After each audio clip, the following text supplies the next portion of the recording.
वन्दे देवोमापतिं सुरगुरुं वन्दे जगत्कारणं वन्दे पन्नगभूषणं मृगधरं वन्दे पशूनां पतिं वन्दे सूर्यशशाङ्कवह्निनयनं वन्दे मुकुन्दप्रियं वन्दे भक्तजनाश्रयं च वरदं वन्दे शिवं शङ्करम् ॐ करचरणकृतं वा कायजं कर्मजं वा श्रवणनयनं वा मानसं वा पराधं विहितम् अविहितं वा सर्वमेतत्क्षमस्व।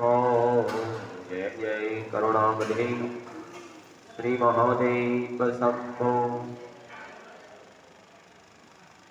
न जानामि योगं जपं नैव पूजां नतोऽहं सदा सर्वदा सम्भोक्तुं जराजन्मदुःखं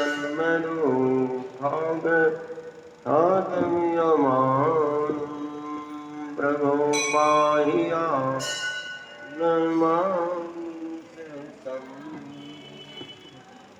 नमामि शम्भो नमामि शम्भो प्रभो पाहि नमामि शम्भो शिव समान दाता विपदि विदारण मोरी आँखियों शरण पड़े शंकर भगवान की। जय राम जय राम श्री राम जय। मंगल भवन अमंगल हारी श्री राम जय। प्रभु सुदशरथ अजर बिहारी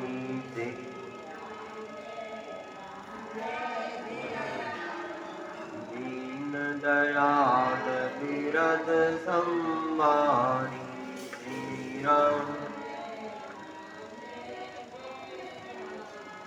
रघुनाथ मम संकट बारी जय जय राम। मुद मंगलमय संत समाधि राम जय राम जय जो जग जंगम तीरथ रहा श्री राम जय बिनु सत्संग विवेक न होई श्री राम जय। राम कृपा बिनु सुलगन सोई श्री राम।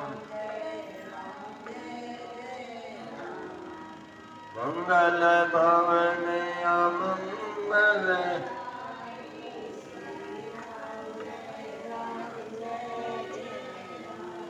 मां सहित जहि जपत तुहारी जय राम। श्री राम जय राम जय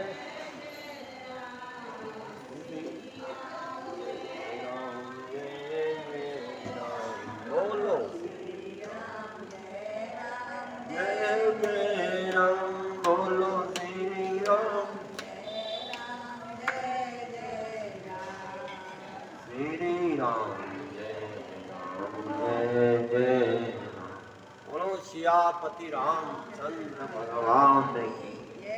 उमापति महादेव की। बोलो शंकर भगवान की जय। नमः पार्वती पतये हर हर। भगवान शिव के अवतारों में भगवान का एक विजेश्वर अवतार हुआ था।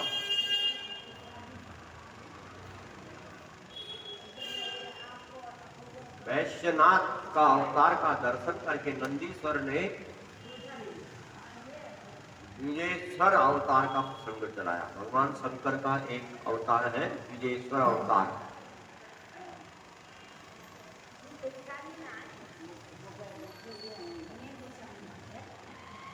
पहले दिन नृपश्रेष्ठ भद्रायु का परिचय दिया गया। जिन पर भगवान शिव ने ऋषभ रूप में अनुग्रह किया था और उन्हीं नरेश के धर्म की परीक्षा के लिए भगवान विजयेश्वर रूप में प्रकट हुए।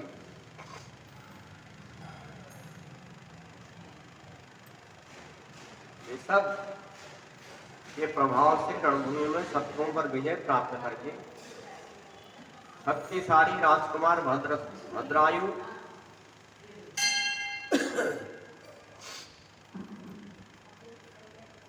जब राज सिंहासन पर आरूढ़ हुए तो राजा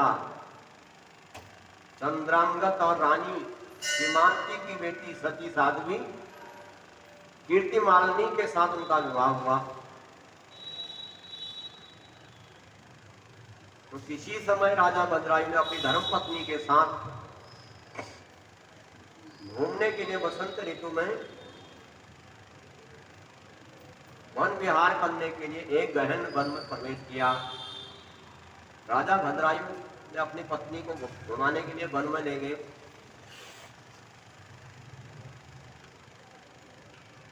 और जिसका नाम है कीर्तिमालिनी, और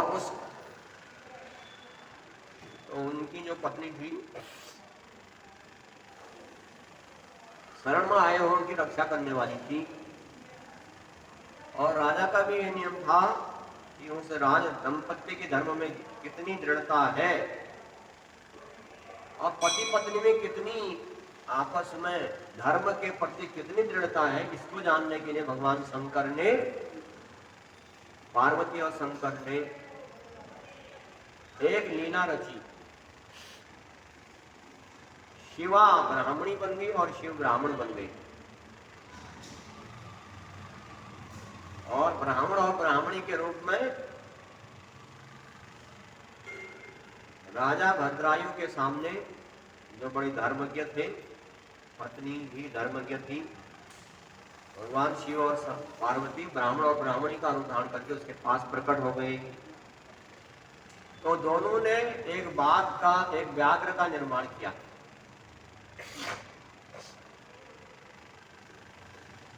एक बाघ भेजा गया भद्रायु के पास, मायामयी बाघ।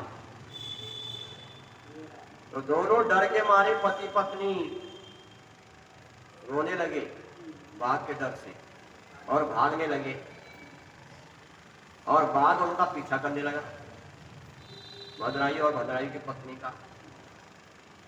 राजा ने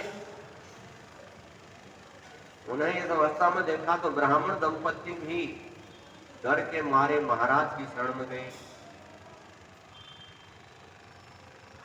अब दोनों भागने लगे, रोने चिल्लाने लगे। ब्राह्मण दंपत्ति जो है, ब्राह्मण और ब्राह्मणी, शिव और शिवा, दोनों राजा के पास गए बाघ के डर से, और ब्राह्मण और ब्राह्मणी कहने लगे ये बाघ से हमारी रक्षा करिए, ये हमको खा जाने के लिए तैयार है। तो समस्त प्राणियों को भय देने वाला काल के समान हिंसक प्राणी हमें अपना आहार बनाए, इससे पूर्व ही हमें दोनों को बता लीजिए। राजा और राजपत्नी जो है दोनों ब्राह्मण और ब्राह्मणी की बात सुनकर के महावीर राजा ने जैसे ही धनुष उठाया वैसे ही बाघ उनके निकट पहुंच गया, ब्राह्मण और ब्राह्मणी के पास, और उसने ब्राह्मणी को पकड़ लिया। तो पार्वती ब्राह्मणी बनी थी, उस बाघ ने धड़ से पकड़ लिया उसको। वह बेचारी हा नाथ हा प्राण पल्लवे हा शंभो हे जगत गुरु रोने और विलाप करने लगी। बाघ बड़ा भयानक था। तो उस समय जैसे ही ब्राह्मणी को ग्रास बनाने के लिए तैयार हुआ बाघ। यूं ही भद्रायु राजा ने तीखे बाणों से उस बाघ पर अपना बाण का आघात किया, परंतु बाणों से उस बाघ को बिल्कुल भी परवाह नहीं हुआ। वह बिल्कुल घबराया नहीं बाणों से, भगवान की लीला। और ब्राह्मणी को घसीटता हुआ दूर निकल गया वह बाघ।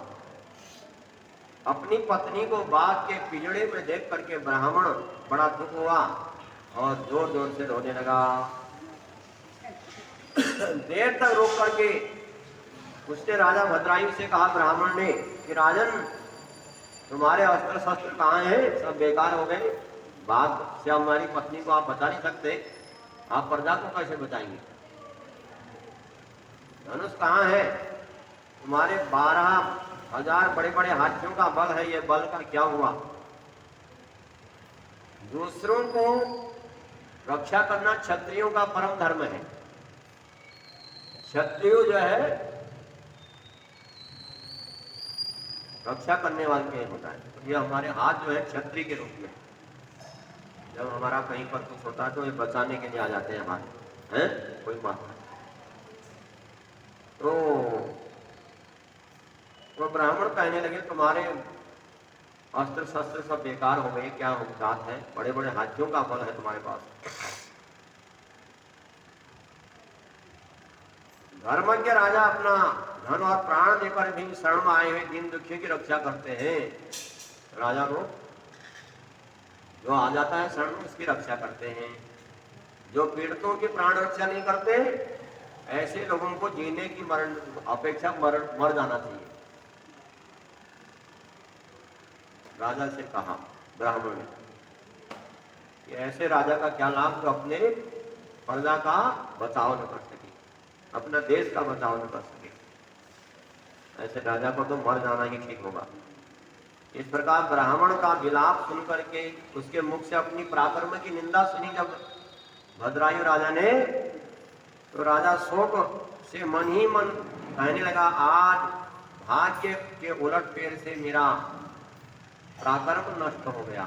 आज मेरा कोई काम नहीं कर रहा पराक्रम। मैं एक ब्राह्मण को नहीं बता पा रहा हूं, ऐसे क्षत्रिय को धिक्कार है। मेरा धर्म का नाश हो गया। अब मेरी ये संपदा और राज्य और आयु का निश्चय ही नाश हो जाएगा। ऐसा विचार करके राजा भद्रायु ब्राह्मण के चरणों में गिर पड़े और ब्राह्मण को धीरज बजाते हुए बोले, ब्राह्मण, मेरा पराक्रम नष्ट हो गया है, कोई अस्त्र शस्त्र काम नहीं कर रहा, मैंने तो अपनी तरफ से पूरा जोर लगा दिया।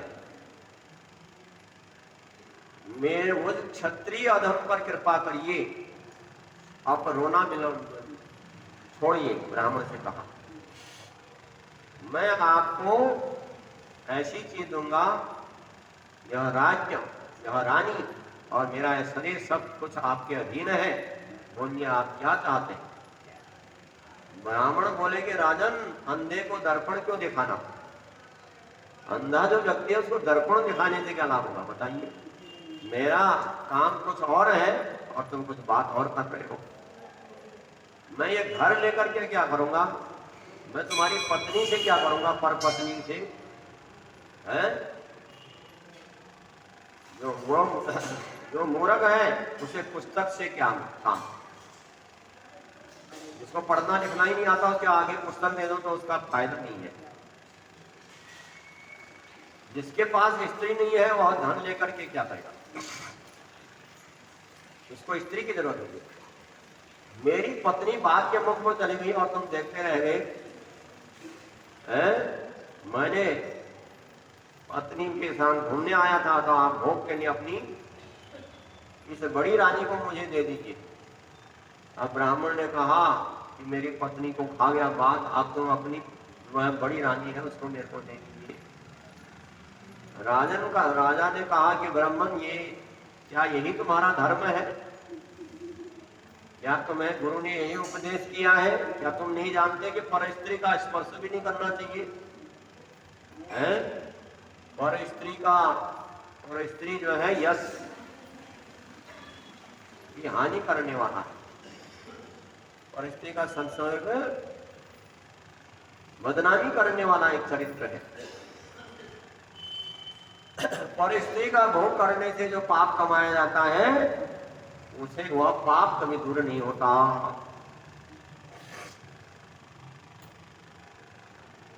तो ब्राह्मण जो भगवान शंकर थे वो बोले कि राजन, मैं अपनी तपस्या से भयंकर ब्रह्म हत्या, मदिरा पाप, मदिरा पान जैसे पाप का नाश कर डालूंगा। जब राजा ने कहा कि पर स्त्री गमन का कितना पाप है आप जानते हैं, तो ब्राह्मण कहने लगे ये बड़े जो 5 महान पापी होते हैं, मदिरा पान करने वाले, पर स्त्री गामी हैं, जैसे पापों को भी मैं दूर कर सकता हूं। अतः अपनी भार्या को मुझे दे दीजिए, अपनी पत्नी मेरे को दे दीजिए आप, अन्यथा आप निश्चय ही नरक जाएंगे, क्योंकि आप मेरी पत्नी की रक्षा नहीं कर पाएंगे। तो ब्राह्मण की इस बात को सुनकर के राजा ने मन मन में विचार किया कि ब्राह्मण के प्राणों की रक्षा न करने से महान पाप होगा, अतः इसे बचाने के लिए पत्नी को दे डालना ही श्रेष्ठ होगा। इस श्रेष्ठ ब्राह्मण को अपनी पत्नी दे करके मैं श्राप से मुक्त हो जाऊंगा, पाप से मुक्त हो जाऊंगा और शीघ्र ही अग्नि में प्रवेश कर जाऊंगा। उसके बाद मन ही मन में ऐसा निश्चय करके राजा ने आग जलाई और ब्राह्मण को अपने पास बुलाया और बुला करके अपनी पत्नी को दान दे दिया कि ब्राह्मण, ये आपकी पत्नी को आग ले गया, तो आप इस पत्नी को रखिए, मैं अग्नि में प्रवेश कर जाता हूँ आपके सामने ही। आग जलाई और ब्राह्मण को बुला करके पत्नी को दे दिया और स्नान करके पवित्र हुआ, भगवान की प्रणाम किया, अग्नि की परिक्रमा की 2 और एकाग्र होकर के भगवान शंकर का ध्यान किया अग्नि में प्रवेश करने से पहले। तो इस प्रकार राजा को अग्नि में गिरने के लिए तैयार देख करके भगवान शंकर प्रकट हो गए कि वह तो भगवान शंकर ही परीक्षा लेने के लिए आए थे। तो राजा को जब आत्महत्या करने का मन देखा ये कूदने वाला है, तो भगवान स्वयं प्रकट हो गए और उनके 5 मुख थे, मस्तक पर चंद्रकला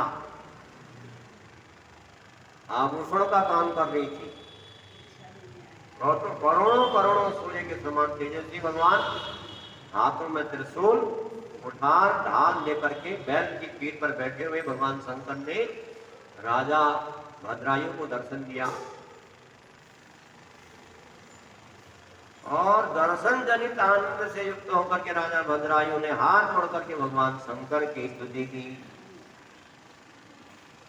राजा ने जब भगवान शंकर को हाथ जोड़ करके स्तुति की तो पार्वती के साथ प्रसन्न हो गए। भगवान शंकर ने कहा, राजन, तुमने किसी अन्य का चिंतन न करके सदा सर्वदा मेरा पूजन किया है, आप हमेशा मेरे भक्त रहे हो।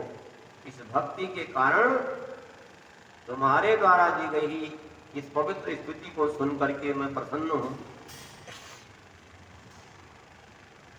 तो भगवान कहने लगे, मैंने ही तुम्हारी परीक्षा लेने के लिए ब्राह्मण और ब्राह्मणी का रूप बनाया था, मेरी पत्नी ब्राह्मणी बन गई, मैं ब्राह्मण बन गया।